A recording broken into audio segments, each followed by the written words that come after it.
नमस्कार, मी वसुधाच किचनमध्ये तुमचं स्वागत आहे। आज आपण बनवायचे आहेत निरफणसाचे कटलेट। तर ते कसे बनवायचे ते आज आपण बघूया। निरफणसा असा दिसतो। निरफणसा कोकण आणि गोवा या साईडला जास्त मिळतो, तिकडे याची जास्त झाडं आहेत, त्यामुळे निरफणसाची आज आपण कटलेट बनवायचे आहेत। यापूर्वी मी निरफणसाची कापं, निरफणसाची आमटी किंवा निरफणसाची भाजी हे सगळे व्हिडिओ अपलोड केलेले आहेत। तर आज आपण बनवायचे आहेत निरफणसाचे कटलेट। तर त्यासाठी हे निरफणसाचे जे वरचं कव्हर आहे, जे साल आहे, ते सगळं काढून घ्यायचं आहे सुरीच्या सहाय्याने, किंवा जर आपण घरात वेळीच्या सहाय्याने करत असू तर वेळीने ते वरचं पूर्णपणे साल काढून घ्यायचं आहे। आणि आता त्याचे मधोमध 2 भाग करून घ्यायचे आहे। आणि हा जो मधला भाग आहे तो काढून टाकायचा आहे, तो आपण वापरायचा नाहीये।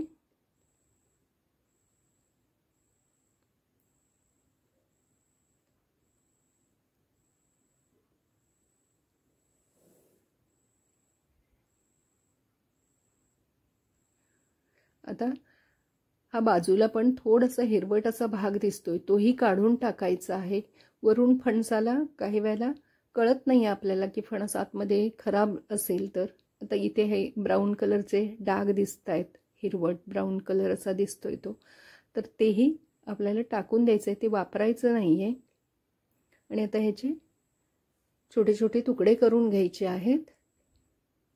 हे असे छोटे तुकडे केल्यानंतर एक 3 ते 4 वेळेला स्वच्छ पाण्याने धुवून घ्यायचे, कारण का त्याला असा चीक असल्यासारखा असतो, तर ते चिकटपणा त्याचा जाण्यासाठी आपण ते स्वच्छ 2 ते 3 वेळा धुवून घ्यायचं आहे। नंतर याच्यामध्ये थोडंसं पाणी घालून घ्यायचं, 1 ग्लास, आणि नंतर त्याच्यामध्ये अर्धा चमचा मीठ, अर्धा चमचा हळद घालायची आहे। आणि हे आता शिजवून घ्यायचं आहे। ते जास्त अगदी शिजवून घ्यायची आहे भाजी ही आपल्याला, म्हणजे ह्या फोडी ज्या आहेत निरफणसाच्या त्या जास्त शिजवून घ्यायच्या आहेत, कारण त्यानंतर आपल्याला मॅश करायचे आहेत, त्यामुळे जरा जास्त वेळ शिजवून घ्यायचे आहेत। पण ते मध्यम गॅसवरतीच आपल्याला करायचे आहेत ते। आता हे थंड झालेलं आहे, शिजवून मी ह्या फोडी घेतलेल्या आहेत, आणि ह्या थंड झाल्यानंतर मी आता त्या हाताने बारीक करून घेत आहे।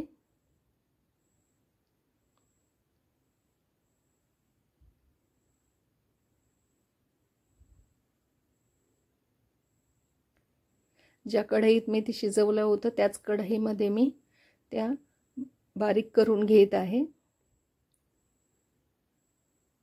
त्याच्यामध्ये थोडंसं पाणी होतं, अगदी जरासं होतं, अगदी 2 ते 3 चमचे, ते बारीक बाजूला वाटीत काढून ठेवलं। पुन्हा आपण मॅशरच्या सहाय्याने जरासं घोटून घ्यायचं, म्हणजे कुठे जर आपल्याला त्याच्यामध्ये एखादा राहिलं असेल फोड वगैरे तर ते पूर्ण नाहीशी होते। आता मी इथे 2 बटाटे उकडून मॅश करून घेतलेले आहेत, कांदा बारीक चिरून घेतलेला आहे, मीठ, तिखट, चाट मसाला आणि ब्रेड क्रम्स, हे इतकं साहित्य पुन्हा आपल्याला लागत आहे। तर ह्या मॅश केलेल्या निरफणसाच्या फोडींमध्ये बटाटा घालायचा आहे, जो मॅश करून घेतलेला आहे। 2 बटाटे मी इथं वापरलेले आहेत।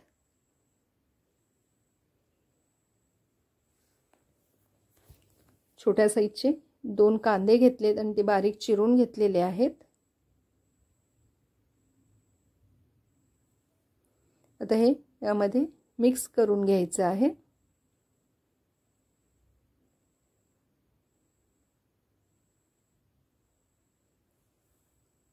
आता याच्यामध्ये तिखट घालायचं, इथे 2 चमचे मी मसाला घेतलेला आहे, आपण जो घरात नेहमी वापरतो तो मसाला इथे वापरायचा आपण।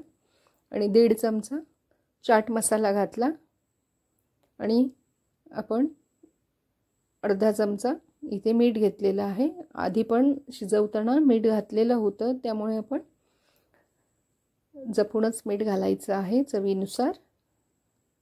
आणि पुन्हा हे सगळं आता मिक्स करून घ्यायचं आहे।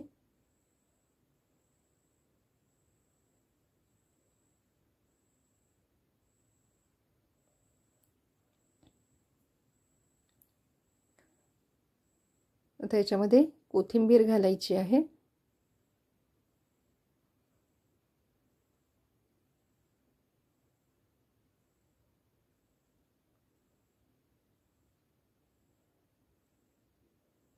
अगदी व्यवस्थित ते एकजीव सगळं झालं पाहिजे. इतकं आपण ते मिक्स करत राहिलं पाहिजे. म्हणजे ते लक्षातच येत नाही काही वेळेला आपण केल्यानंतर की ते कटलेट कसले आहेत. इतके सुंदर होतात.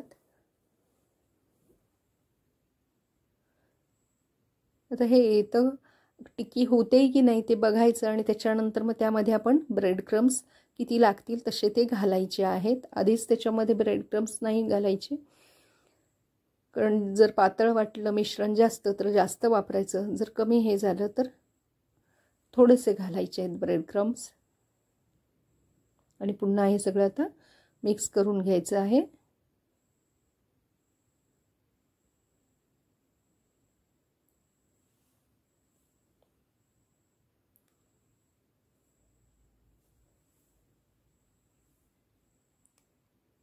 आपण जसं इतर प्रकारचे कटलेट करतो तसेच, फक्त आता हे आपण एक निरफणसाचे कटलेट, पण ते इतर कटलेटपेक्षाही सुंदर होतात अगदी. म्हणजे तुम्ही केल्यानंतर बघाल की ते तुम्ही दुसऱ्यांना सांगितल्याशिवाय कळणारच नाहीत की ते कटलेट कसले आहेत. ते इतके सुंदर आणि सगळीजण आवडीने खातील इथपर्यंत इतके ते छान होतात अगदी. आता ह्याच्या पुन्हा जर आपण टिक्की होते का बघायचं आहे.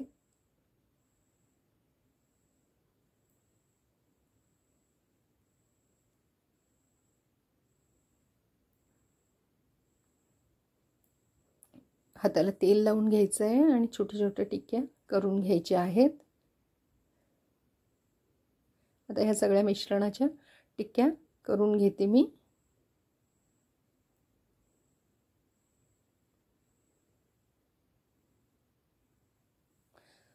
त्यात तुम्ही तुमच्या आवडीनुसार कांदा, तिखट आहे हे कमी जास्त तुम्ही करू शकता.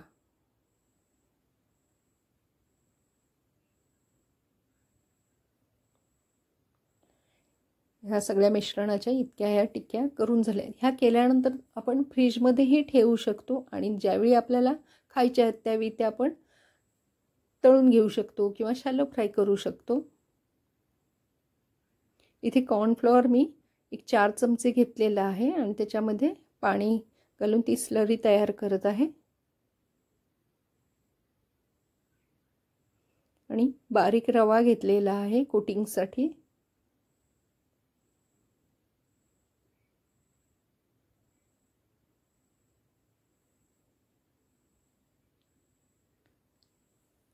आता एक एक टिक्की या कॉर्नफ्लॉवरच्या मिश्रणामध्ये बुडवायची आहे आणि ती पुन्हा रव्यात घोळवून आपल्याला ते शॅलो फ्राय करायचे आहे. इथे मी डीप फ्राय नाही केलेले, शॅलो फ्राय केलेले आहेत.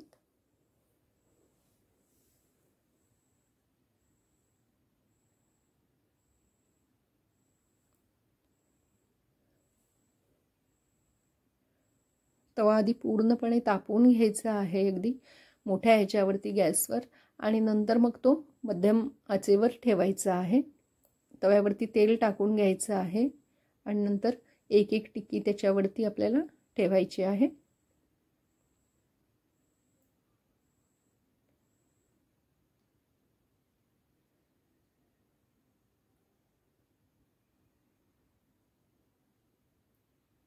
त्यामुळे खूप जाडीची अशी ही ठेवायची नाही, मध्यम साईजमध्ये ही टिक्की करायची आहे. म्हणजे ती दोन्ही साईडने आपण शॅलो फ्राय करतोय म्हणून ती जर जास्त जाड ठेवली तर मग ती तितकी भाजली जात नाही आतून.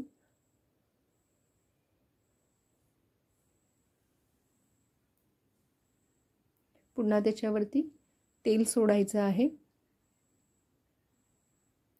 आणि मध्यम आचेवरती त्याला आपल्याला शॅलो फ्राय करून घ्यायचं आहे.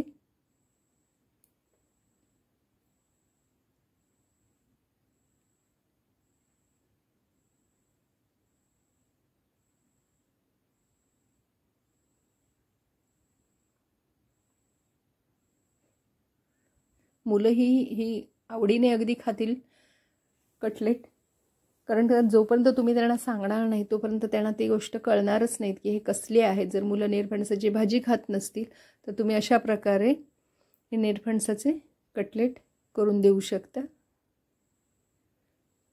लहानांपासून मोठ्यांपर्यंत ते सगळ्यांनाच आवडतील.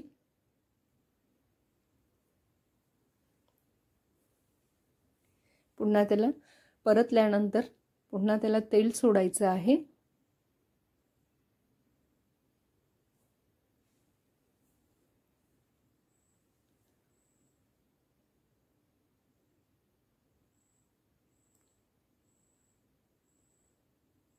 एखादी साईड जर नसेल भाजली तर पुन्हा 1-2 वेळा ती परतून आपल्याला ती चांगले भाजून घ्यायची आहे.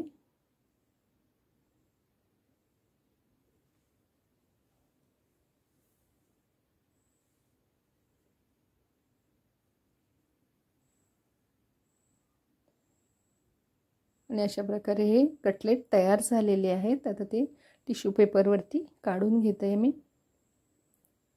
हा व्हिडिओ तुम्हाला आवडला असेल तर व्हिडिओला लाईक आणि शेअर करा. वसुधाच किचनला सबस्क्राईब करा.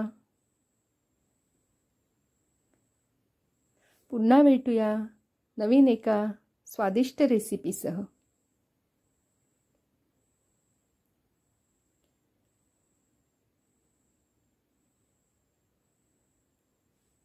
आणि हे अशा प्रकारे कटलेट तयार झालेले आहेत. आणि हे कटलेट तुम्ही सॉस बरोबर खाऊ शकता. सॉस नसेल तर ते असेही खायला चांगले लागतात. त्यामुळे नक्की करून बघा. धन्यवाद.